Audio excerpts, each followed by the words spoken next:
Enable the Loop Tools add-on, which ships with Blender by default. Now you can improve edge flow with the Relax function.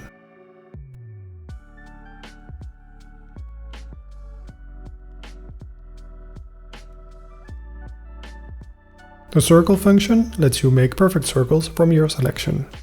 In ZBrush, you have an alternative smoothing mode that preserves volume better. In Blender, you can get the same thing by holding Shift while using the Slide Relax brush. Another way to relax or smooth geometry is with the Smooth Vertices function.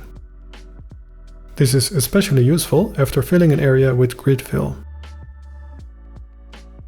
Press G to snap the geometry to the underlying surface.